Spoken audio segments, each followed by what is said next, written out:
महबूबा मुफ्ती का सेना पर आरोप कि पुलवामा की मस्जिद में जबरन घुसकर कहा कि लगाइए जय श्री राम के नारे।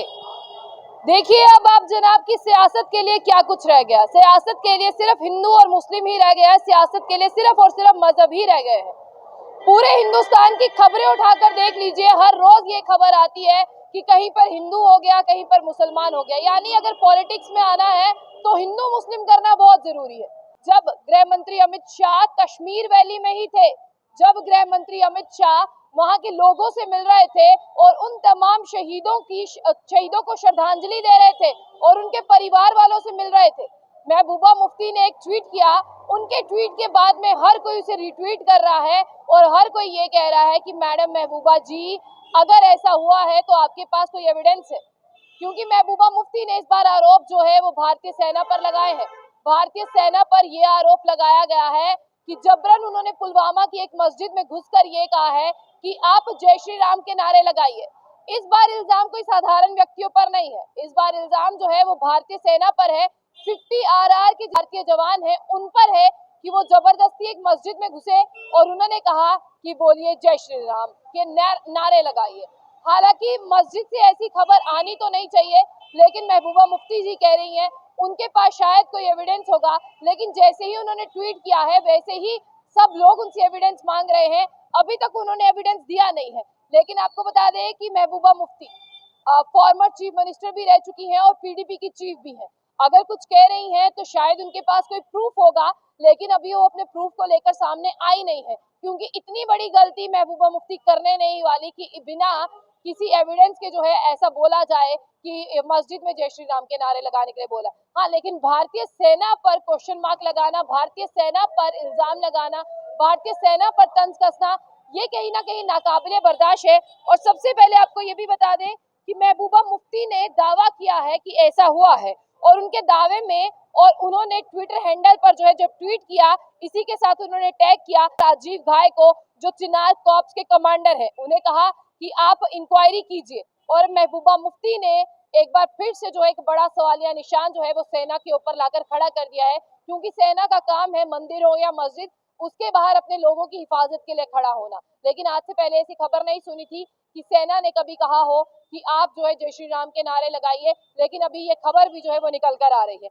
आगे आपको बता दें कि लेफ्टिनेंट जनरल राजीव घाय जो है उनसे महबूबा मुफ्ती ने कहा कि वो जो है यहाँ पर ट्वीट किया, उन्हें टैग किया और कहा कि वो जो है इंक्वायरी कंडक्ट करें। लेफ्टिनेंट जनरल ने जो है बिल्कुल कहा है कि इंक्वायरी कंडक्ट की जाएगी और उन्होंने जो है वो कुछ प्रूफ्स मांगे हैं कि वाकई जिस वक्त गृह मंत्री अमित शाह जो है वो कश्मीर में थे, तब पुलवामा की एक मस्जिद में ये कहा गया कि आप जय श्री राम के नारे लगाएं या नहीं लगाएं। क्योंकि एविडेंस जो है वो लेफ्टिनेंट जनरल राजीव घाय जी ने जो है वो मांगे हैं। वो कमांडर है चिनॉप कॉप के 50 RR के। और आपको साथ में ये भी बता दें कि उन्होंने कहा है किसी को भी जो है वो बख्शा नहीं जाएगा। इसी के साथ महबूबा मुफ्ती कहती हैं, क्या 370 और 35 हटाने का ये मकसद था कि हमारी मस्जिदों में आए और हमसे कहें कि जय श्री राम के नारे लगाएं? ऐसे सीरियस एलिगेशन जो हैं वो महबूबा मुफ्ती के हैं हमारी भारतीय सेना पर। कश्मीर में जो लोगों ने देखा, कश्मीर में भी बहुत से लोगों ने इसको एक्सपीरियंस किया होगा। अगर ऐसा हुआ होगा, हम नहीं कहते हुआ है या नहीं हुआ है, हम इस बात की पुष्टि बिल्कुल नहीं करते। महबूबा मुफ्ती जी ऐसा कहती हैं, फिर अपने ट्वीट में लेफ्टिनेंट जनरल राजीव घाय को टैग करती हैं, जो कमांडर है चिनार कॉर्प्स के। उन्हें कहती है कि आप इंक्वायरी करें। हालांकि वो भी कहते हैं कि एविडेंस मंगवाए गए हैं। अब आप लोग बताएं कि ऐसा हुआ है या नहीं हुआ है। और साथ ही साथ आपको ये बता दें कि यहाँ पर जो साफ तौर पर, जिस तरह से हम आपको ये भी बात बता दें कि साफ तौर पर यह भी देखा गया है कि वहां के लोगों से भी पूछताछ जारी है, वहां के लोगों से भी ये पूछा जा रहा है। और इसी के साथ साथ आपको ये भी बता दें कि तब गृह मंत्री अमित शाह वादी कश्मीर में थे और महबूबा मुफ्ती ने सीरियस एलिगेशन ये भी लगाए हैं कि उकसाने की कोशिश की जा रही है, एक्ट ऑफ प्रोवोकेशन किया जा रहा है, क्योंकि यात्रा भी शुरू होने वाली है, क्योंकि हिंदू मुस्लिम का इत्तेहाद है, वो इकट्ठा होकर अमरनाथ यात्रा करते हैं, इसीलिए उन्हें उकसाया जा रहा है। और इसीलिए जहां पर बात करते हैं महबूबा मुफ्ती के जो सीरियस एलिगेशंस हैं वो भारतीय सेना पर है, इसलिए इंक्वायरी जो है वो बनती है। और साफ तौर पर आपको बता दें कि महबूबा मुफ्ती ये भी कहती है कि जम्मू कश्मीर को एक टेस्टिंग लेबोरेटरी की तरह इस्तेमाल किया गया था और टेस्टिंग लेबोरेटरी के साथ साथ अब बीजेपी के खिलाफ जो है 15 विपक्षी दल कल बिहार में इकट्ठे हुए थे, जहां के चीफ मिनिस्टर नीतीश कुमार हैं। उन्होंने भी कहा कि बीजेपी के खिलाफ खड़ा होकर दिखाएंगे और बीजेपी को जीतने नहीं देंगे। देखने वाली बात यह है कि महबूबा मुफ्ती के पास अगर कोई एविडेंस है तो वो सामने लेकर आए और एविडेंस के साथ साथ बात करते हैं कि अगर वो सामने लेकर आती है फिर इस पर कोई कार्रवाई हो तो फिर पता चलेगा। अगर आप लोग पुलवामा से हैं, वादी कश्मीर से हैं, कश्मीर वैली से हैं, आपने कुछ ऐसा देखा, एक्सपीरियंस किया तो आप जरूर बताइएगा। हाँ, लेकिन वहां के लोगों का एक स्टेटमेंट बाहर आया है कि हमारे यहाँ पर राष्ट्र को 1:30 बजे गश्त हुई थी और सबको कहा गया लाउड स्पीकर पर कि आप अपने अपने घरों से बाहर आ जाएं।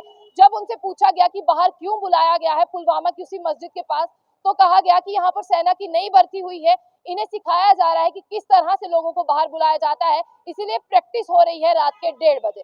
अब आप क्या राय रखते हैं उसे कमेंट बॉक्स में रखिएगा। तो ऐसी और भी अपडेट्स के लिए जम्मू बुलेटिन न्यूज चैनल को ज्यादा से ज्यादा लाइक करें, सब्सक्राइब करें, कमेंट बॉक्स में अपनी राय जो है वो जरूर रखें।